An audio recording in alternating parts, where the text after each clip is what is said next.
So menopause స్టేజ్కి వచ్చినప్పుడు ఆడవాళ్ళలో కొంచెం హార్మోన్ ఇంబ్యాలెన్స్ ఉంటుంది. అలాంటి వాళ్ళు పర్టికులర్గా ఎటువంటి ఫుడ్ హ్యాబిట్స్ డెవలప్ చేసుకోవాలి అంటారు? ముఖ్యంగా వాళ్ళ ఆహారంలో హార్మోన్ అసమతులనాన్ని పెంచే పదార్థాలని దూరం చేసుకోవాలి. అంటే ముఖ్యంగా కాఫీలు, టీలు, పాలు, చక్కెరని మీరు మొత్తం మానవజాతి చక్కెరను పూర్తిగా దూరం చేసుకుంటే సగానికి సోగం రోగాలు బాగవుతాయి. ముఖ్యంగా మెనోపాస్ టైంలో.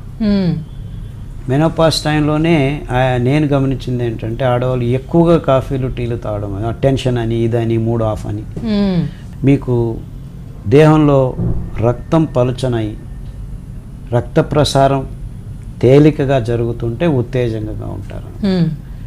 ఆ స్థితిని కలుగజేసుకోవాలంటే మీరు ఈ కషాయాలు తాగాలి. ముఖ్యంగా మెనోపాస్ టైంలో మూడ్ స్వింగ్స్ అంటారు.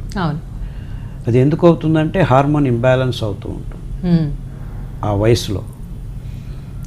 ఎస్ట్రోజన్, ప్రొజెస్ట్రాన్, టెస్టోస్టెరోన్ ఇవి సమతులనంలో లేకుండా ఉంటే ఇబ్బందులు ఎక్కువ అవుతుంటాయి.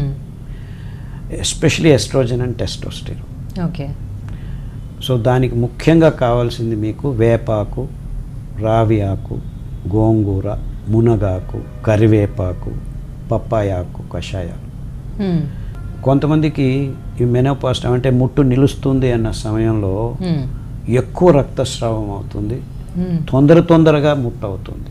అంటే 15-20 రోజులకే ముట్టు అవ్వటం మొదలవుతుంది. దీనిలో నుంచి దూరం కావాలంటే మీరు ఈ ఆకుల కషాయాల్ని వారం మార్చి తాగాలి. దానికి తోడు అరికలు, సామెలు రక్తం ఎక్కువగా పోగొట్టుకోవడం వల్ల మీకు డెఫిషియన్సీ పూరించుకునే దానికి అరికలు, సామెలు ఎక్కువగా తినాలి. దానికి తోడు మంచి పండ్లు, కూరగాయలు, ఆకుకూరలు. ఇంకా ఒక అడుగు ముందుకు వేసి చెప్పాలంటే కూరగాయలను కూడాను కొన్ని రకాలైన కూరగాయలు, దోసకాయలు, క్యారెట్, బీట్రూట్ అంటే పచ్చిగానే తీసుకునేందుకు వీలైన కూరగాయల్ని మీరు డైరెక్ట్గా పచ్చిగా తీసుకోకండి. ఓకే. చాలా మంది అది పెద్ద తప్పు చేస్తున్నారు. క్యారెట్, కీరాలు అవైతే పచ్చిగానే తీసుకుంటారు. కొద్దిగా స్టీమ్ చేయండి. ఓకే. Just for 2 minutes. ఎందుకంటే చాలా రకాలైన సూక్ష్మజీవులు కాకూడనివన్నీ లోపలికి వెళ్తాయి.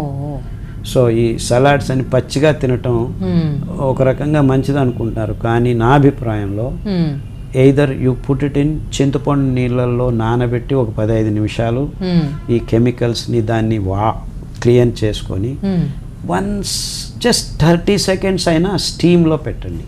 వాటిని ఏమైనా మిక్సీ జ్యూస్ తాగొచ్చు. అంటే చింతపండు నీళ్ళలో ఆఫ్టర్ స్టీమ్ కాదు, జ్యూస్ కావాలంటే చింతపండు నీళ్ళలో నానబెట్టి కడగబెట్టుకొని తీసుకోండి. సలాడ్గా తినాలంటే నా అభిప్రాయంలో కొద్దిగా 1 నిమిషం స్టీమ్ చేసిన తర్వాత తీసుకోండి అని చెప్తున్నాను, ఎస్పెషలీ ఆడవాళ్ళకి. ఎందుకంటే ఆ సమయంలో రోగనిరోధక తక్కువ ఉంటుంది. ఇలాంటి సూక్ష్మజీవులు దేహంలోకి వెళ్తే మీకు ఇబ్బందులు అవుతాయి, యూరినరీ ఇన్ఫెక్షన్స్ అవి ఇవి అన్ని పడతాయి. సో దానికి గోంగూర కషాయం చాలా బాగా పనిచేస్తుంది.